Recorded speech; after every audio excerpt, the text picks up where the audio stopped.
xohlasam bir vaqt o'qiyman, xohlasam 10 vaqt o'qiyman demadi ular. Ular 5 vaqt namoz o'qiyotgan edi deb ularni bizdan ko'ra farqli qilib aytyapsan. O'sha sahobalarga qo'yilgan ayblov bizga qo'yilgan ayblov bilan bir xil.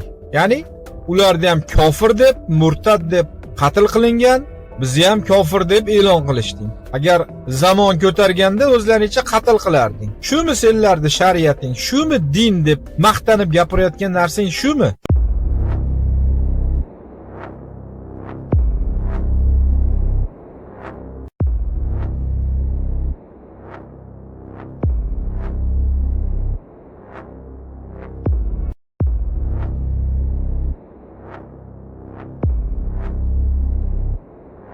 Rahmatulloh, topgan misolini qara.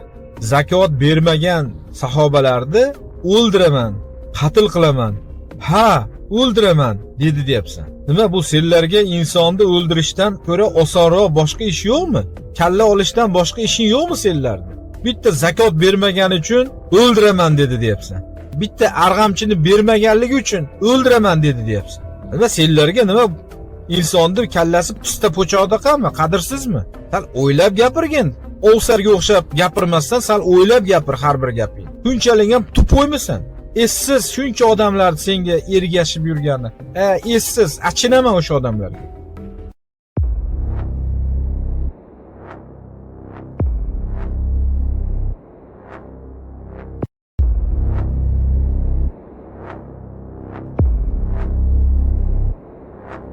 Rahmatulloh, sen bu Abu Bakrni misol qilib, la ilaha illalloh Muhammadur Rasululloh degan musulmonlarni ham bemalol qatl qilishga huquqim bor deb o'ylayapsan. Sen o'zing kimsan? Bitta chala mulla bo'lsang, dinni ham Andijonga kelib bizdan o'rgangan bo'lsang, tahorat qilishni ham bilmaydigan bir omi bo'lgansan, bir yovvoyi odam bo'lgansan Samarqandda. Andijonda o'rganib olib endi bizga aql o'rgatyapsan.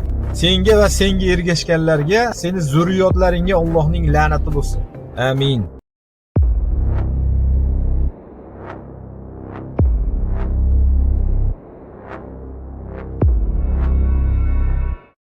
Bu Abu Bakrni o'sha sahobalarga jihod e'lon qilgan deyapsiz. Bu gaplaring bilan menga jihod e'lon qilyapsanmi? 21-asrda turib menga jihod e'lon qilyapsanmi? Yana Amerikada turib, demokratik davlatda turib menga jihod e'lon qilyapsanmi? O'ldiraman deyapsanmi? O'lim tahdidini qilyapsanmi menga? Sal o'ylab gapirgin, o'zingga qarab gapirgin. Qayerda yashayotganingni esingdan chiqarmagin. Demokratik davlatda yashayapsan. Shunga o'ylab gapirgin. Ahmoq.